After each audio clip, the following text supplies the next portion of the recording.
Queridas irmãs, queridos irmãos, uma boa noite a todos. Estamos iniciando mais uma vez o nosso Conversando com Kardec, hoje tratando do tema êxtase. E nós estamos na aula já 62. Esse tema êxtase, ele está lá no Livro dos Espíritos, na parte segunda, que trata do mundo dos espíritos.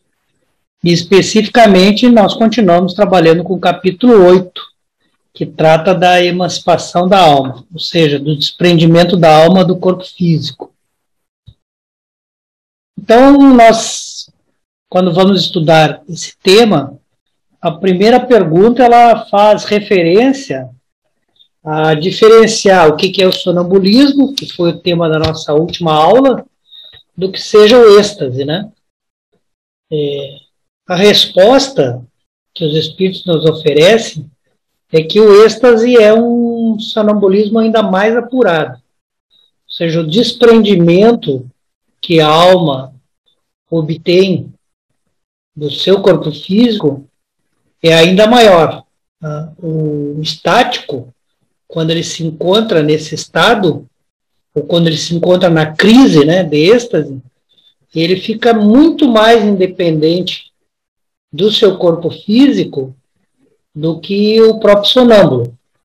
Então, o sonâmbulo, de uma certa forma, ele ainda não experimenta essa capacidade de se ver liberto do corpo físico de uma forma tão intensa quanto se vê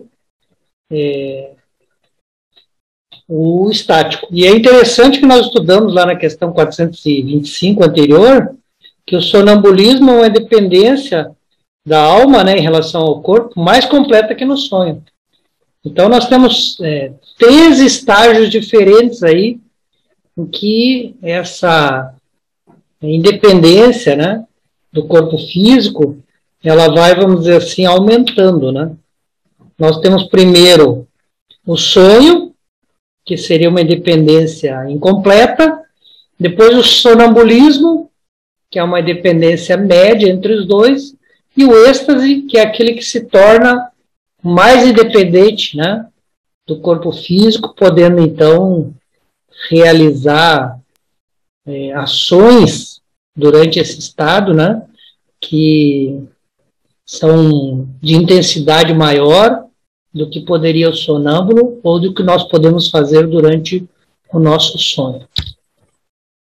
Mas vejo que eles são estados semelhantes, né? O que agrava é exatamente, o que diferencia é exatamente essa independência que a alma tem em relação ao seu corpo físico, dela se afastar desse corpo físico e ter novas experiências, e então ela vai aumentando do sonho, passando pelo sonambulismo e depois no êxtase. Aí a pergunta 440 faz referência exatamente sobre quando o estático, né, a pessoa que está na crise do êxtase, e ela percebe, ela diz que está reconhecendo e tendo acesso a mundos superiores. Então a pergunta é referente a isso, a esse relato que o estático faz.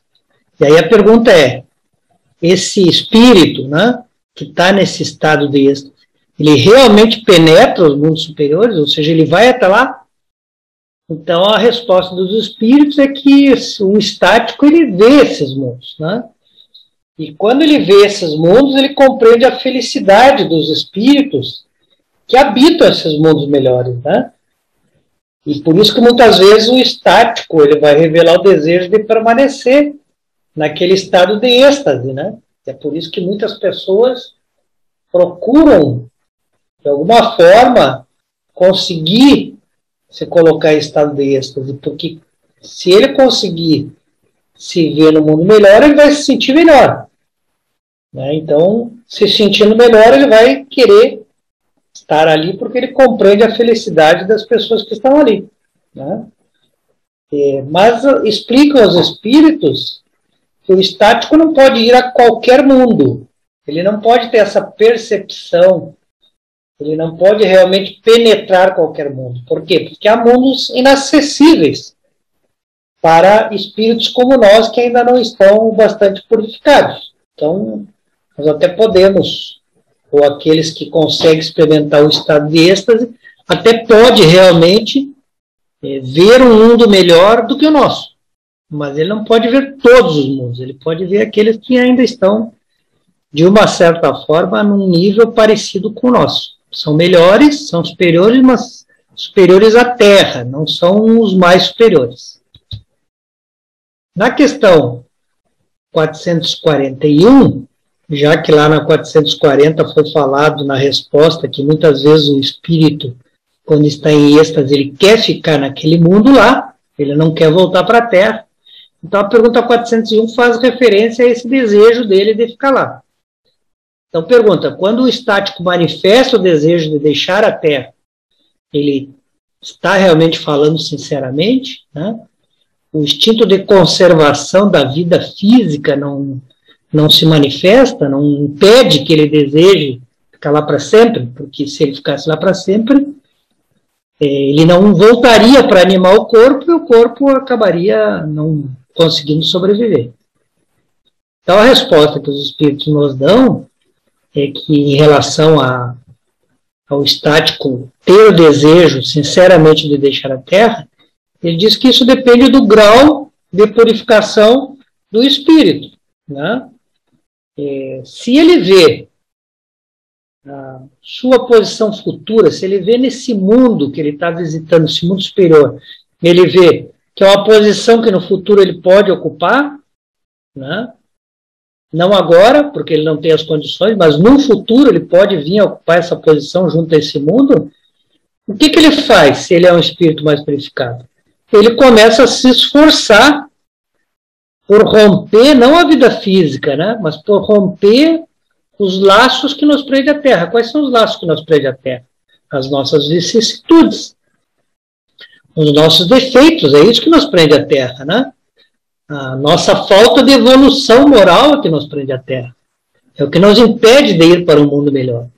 Então, se o espírito, ele é um espírito que já tem uma certa grau de desenvolvimento moral, quando ele entra em êxtase e ele percebe que aqueles espíritos que vivem num mundo melhor são mais felizes e que ele pode vir a ocupar aquela condição, o que ele faz? Ele retorna para o seu corpo, para a sua vida, com o desejo de se empenhar para que então ele possa alcançar aquela situação, que vai depender exatamente de nós retirarmos de nós as imperfeições, para que então possam nascer as virtudes, né? As virtudes, elas são impedidas de se desenvolver em nós, porque nós ainda estamos carregados de muitos defeitos.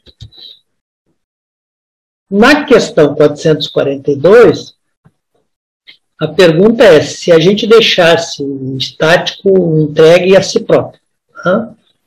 Se ninguém fosse lá, por exemplo, tentar retirá-lo do estado de êxtase, poderia a sua alma abandonar definitivamente o corpo?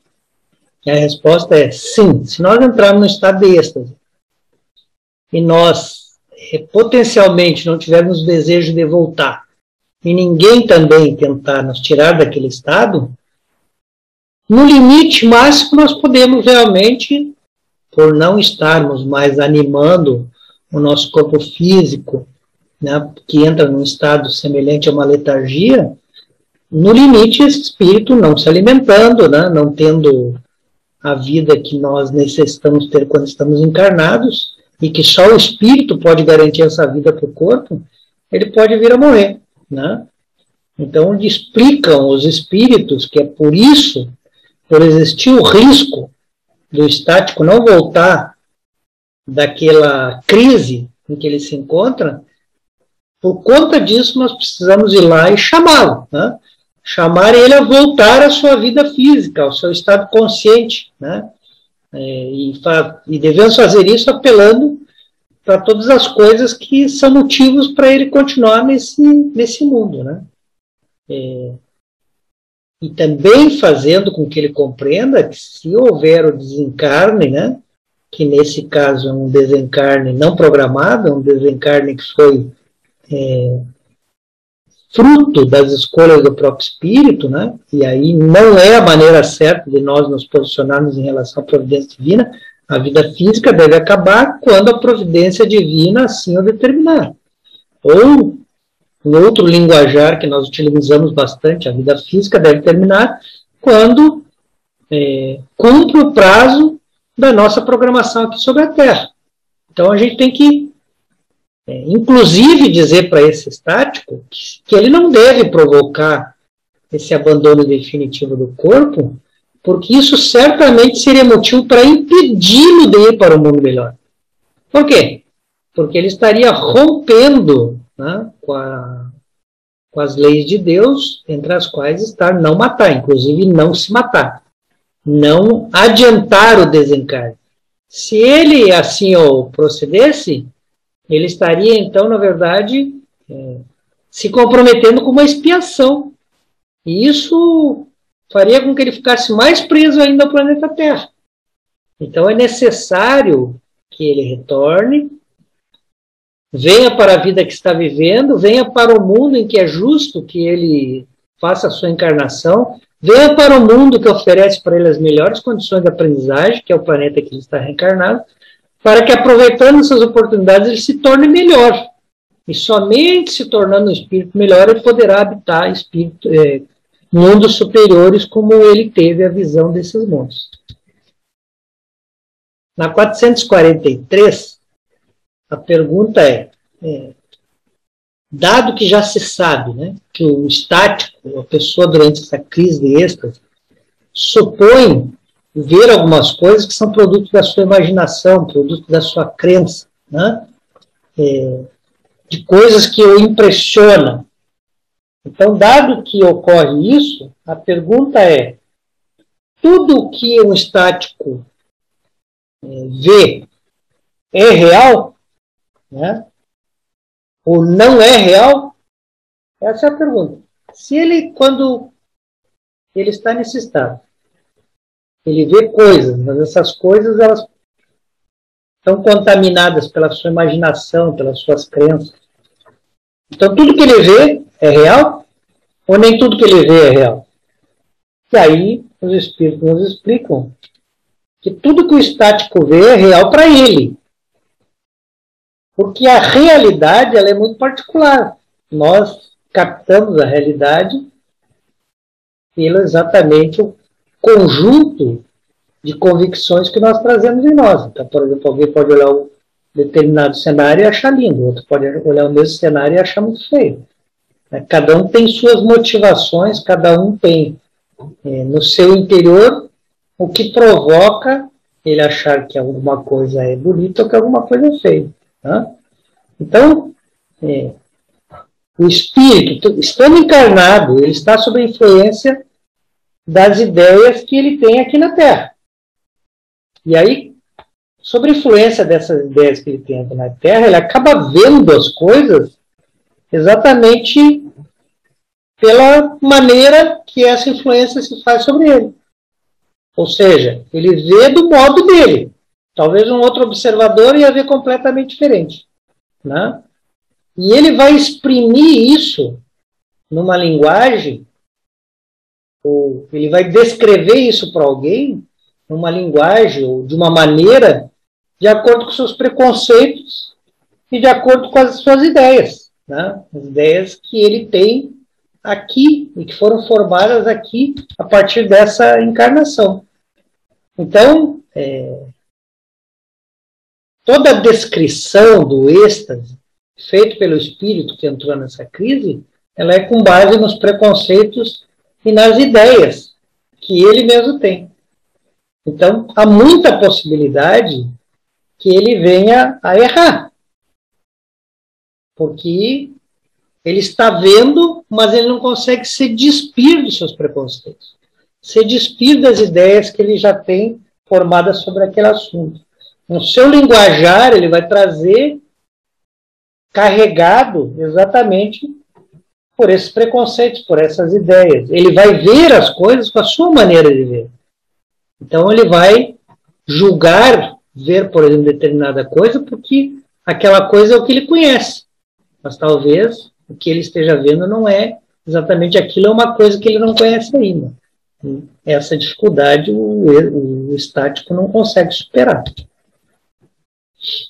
Então, a 444 vai perguntar exatamente isso. Então, a gente pode confiar nas revelações dos estáticos? Na revelação que o espírito que entra em êxtase nos diz? E aí eles nos explicam que o estático está sujeito a enganar-se, né? E isso ocorre muito frequentemente, né? Sobretudo, quando ele quer penetrar naquilo que ainda para esses espíritos que estão aqui reencarnados deveria permanecer um mistério. Ou seja, aquilo que nós ainda não temos condição de entender, que nós, mesmo que alguém nos explicasse, nós deturparíamos, porque nós não temos ainda a condição de aprender aquela ideia de maneira pura, de maneira correta.